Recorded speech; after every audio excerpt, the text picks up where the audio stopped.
All right, folks, welcome back to the Global Intel channel. Sorry, it's been a little while. I'm trying to get a few of these out a day. I'm going to or a week. Start to do a little bit more, especially with all the stuff going on in the Middle East. Of course, today, Israel and Iran are exchanging rocket fire and more, and there is going to be an escalation, and this is a little bit different than the usual stuff, okay? A little bit different for many different reasons. I can't remember a time when there were direct missiles sent from Iran to Israel and vice versa, Israel to Iran. I don't think this is going to go away. As I've been saying, I think there's going to be an escalation. I think that Israel feels that all of this is existential and they have to deal with it now. They're getting more and more surrounded by the proxies of the Iranians. I believe Iran feels that it has consensus and backing from other actors in the region and other actors on the global stage. If you have been watching, I've been really closely watching what Russia has been putting out. China's been very silent. You know, they said we don't agree with the Lebanese incursion or whatever the heck you want to call what happened yesterday with Iran and, Israel going into Lebanon.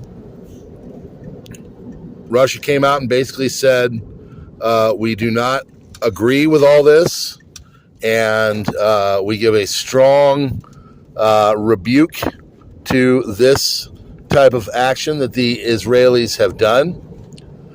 They have been leveling the Dakhia area of Beirut, which is the city. They said they basically want to make it so anybody from Hezbollah goes up.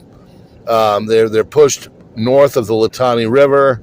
The game has changed with Netanyahu and all the stuff he wants to do. He basically, in the last 72 hours, the goals have changed. They had goals of, pushing Hezbollah back, and after the strikes that took out a lot of the upper structure of management of Hezbollah, now Netanyahu, with more of a consensus from the government, has gotten more of a war footing. And honestly, the Iranian thing, I'm kind of surprised at. I'm surprised that they chucked as many missiles as they did, and I'm surprised they did it as soon as they did. I thought they'd give a little bit more time, and the reason why is I think they wanted a little bit more sympathy for the Lebanese. I thought they would wait for about 4 or 5, 6 days, and then after the continued bombing of Beirut and other areas of Lebanon, they would, start to respond. But I guess Iran feels that they have got backing from other regional actors, the militias, Hezbollah, Hamas, and another big thing that has been a concern is the Iron Dome system of Israel did not function as well as been purported before. It's always been said that the Iron Dome would really kind of keep them safe. Of course, it would never be perfect. But honestly, some channels, I don't know the validity of this, but this is what they're saying, especially from an Eastern standpoint. They've been saying that basically 80% of the missiles got through.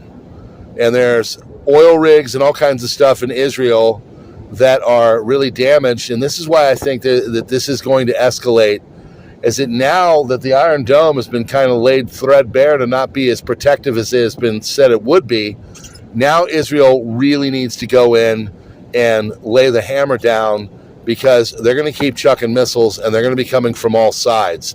This is a 5-front war, and it is a war. This isn't anything less than a regional war, and it could perk up to something even more global, of course, being World War III. So this is going to escalate. This is going to get worse. Israel is feeling that this is existential, so they're going to drop the hammer. And the other problem is that they know and feel, and it's been said, that America is going to back them. So if America backs Israel, who's going to back Iran? Yes, you could see Russia do that. This would go from something that is, a war that was, very limited in its scope and very localized, to something that is much more of a grand scale. And that is the overarching concern. And I really do think that Israel, after seeing what happened with their Iron Dome, they're going to go and try to take out a lot of the rocket centers. And then from there, it's just going to go up, up, up, up, up, up, up. So I go fill your cars up, folks, okay? Me? Oh, of course. I get to go spend the afternoon driving towards friggin' D.C. because, on World War III Day, what better thing to do than have your kid have a frickin' sports ball tournament in D.C. area. Wonderful. So, I'm going to go try to manage that, fill up the car and everything else.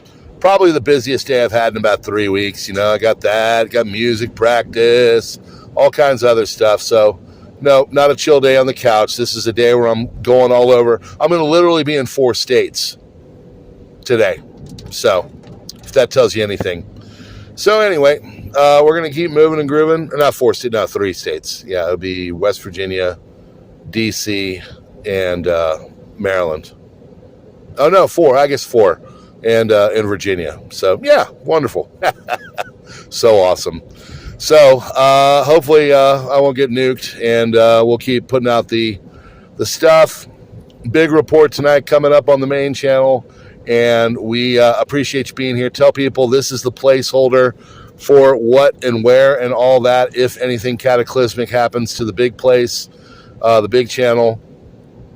And, of course, consider all of the links in the background of that channel, because if something happens where you cannot report, I'll go to the areas where freedom of speech is much more okay. All right? All right, friends. Thanks so much. We'll see you tonight.